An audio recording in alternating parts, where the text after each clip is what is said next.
The summer heat isn't the only thing scorching Port Charles this July. Emotions will boil over, relationships will combust, and one of the town's most infamous couples will face a tragedy so shattering it may end them forever. As July 2025 sweeps in, General Hospital is preparing a storyline so intense, even longtime fans won't be able to catch their breath. At the heart of this emotional hurricane stands the duo that fans love to hate and hate to love, Sonny Corinthos and Ava Jerome.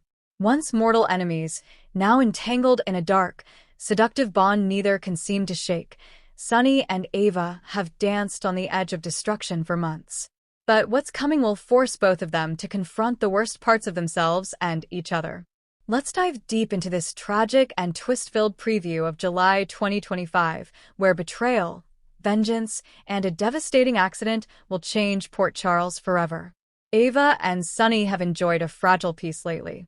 Their co-parenting relationship for Avery has transitioned into something more intimate and mysterious.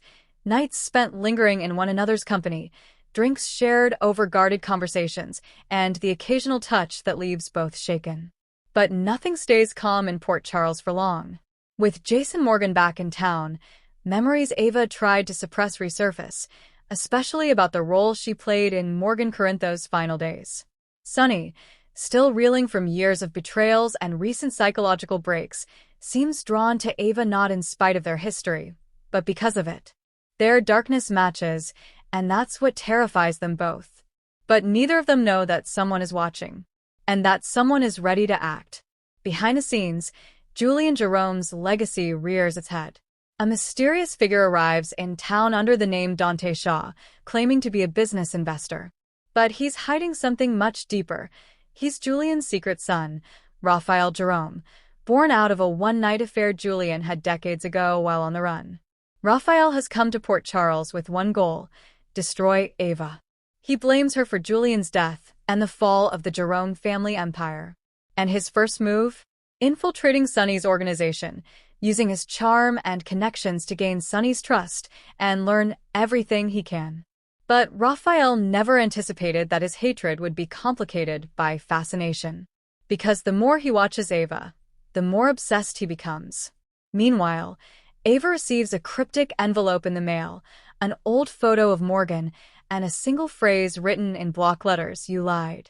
Haunted by guilt, Ava turns to Carly, begging for a moment of honesty between two mothers who've both lost children in different ways. Carly is livid. She hasn't forgotten what Ava did to Morgan, but something in Ava's trembling hands gives her pause. Could someone be targeting Ava? Or worse, could Morgan be alive?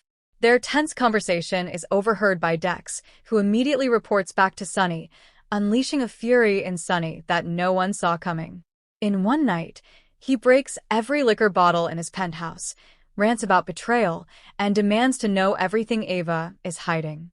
But Ava, frightened and proud, pushes him away. Sonny storms out. That night, he doesn't come home. And neither does Raphael. As July's midpoint arrives, Port Charles is rocked by an explosion at the docks. A warehouse connected to Sonny's organization goes up in flames. Police swarm the area. Initial reports suggest 2 bodies may be inside. For hours, no one knows if Sonny is alive. Ava rushes to the scene, trembling, her face pale. Carly arrives minutes later, demanding answers. Jocelyn arrives with Christina. Even Dante, still injured from a past shooting, limps onto the scene. But all anyone can do is wait. Finally, the fire department pulls out a charred figure, Raphael Jerome. And he's still breathing. The other figure? Unrecognizable. The DNA will take time. Ava collapses on the scene, whispering Sonny's name. In the hospital, Raphael lies unconscious, connected to machines. No one knows his true identity. But Trina Robinson, now interning at GH, finds a Jerome crest tattoo on his upper arm. Alarmed, she tells Ava. Ava immediately knows. She remembers that tattoo from an old photo in Julian's desk. Her past has returned to haunt her, and it might have killed Sonny. Meanwhile, Nina Reeves, now married to Martin Gray and trying to build a life outside of Sonny's orbit, can't help but feel pulled back in. She visits the hospital, and seeing Ava's breakdown brings out an unexpected moment of compassion between the two former enemies. Nina asks Ava a question no one else will. And Ava, her voice barely audible, replies, "I never stopped." As the week of July 21st rolls in, the DNA results arrive. The body isn't Sonny. Port Charles breathes a sigh of relief, but only briefly. Because if Sonny wasn't in the warehouse, where is he? Jason, acting on a hunch, checks an old safe house in Beecher's Corners.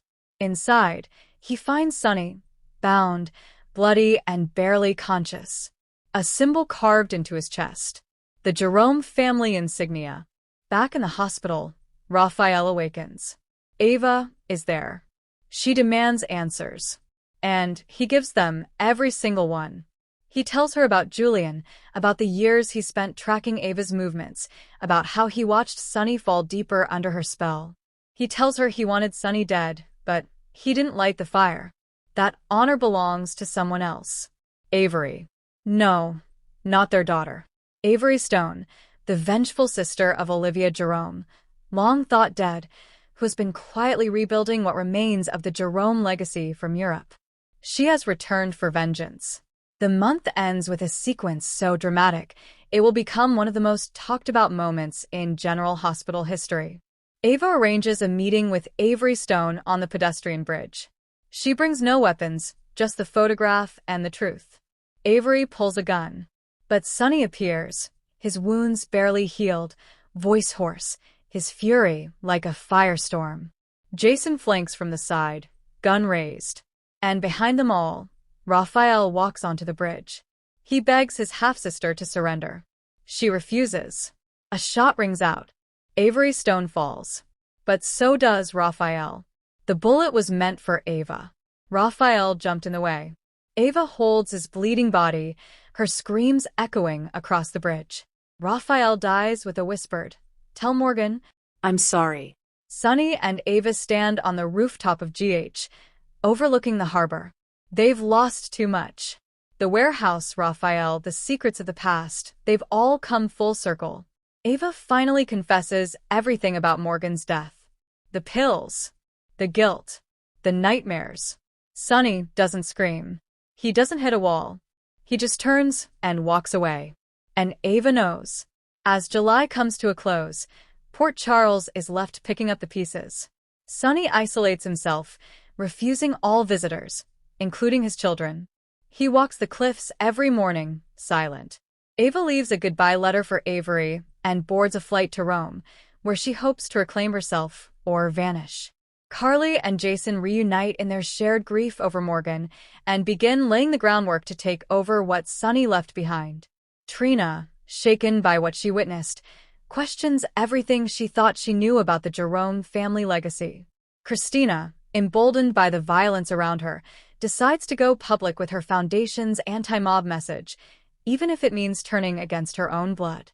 In the end, the story of Sonny and Ava was never meant to be a love story. It was always a Greek tragedy in disguise. Two enemies turned lovers, bound by guilt, loss, passion, and revenge. Their downfall was inevitable. And their tragedy? It was choosing each other too late. But in Port Charles, even the most tragic endings can plant the seeds for unforgettable new beginnings. Stay tuned for August 2025, because the ashes of Sonny and Ava may spark a new inferno in someone else's heart. And the next tragedy may already be on its way.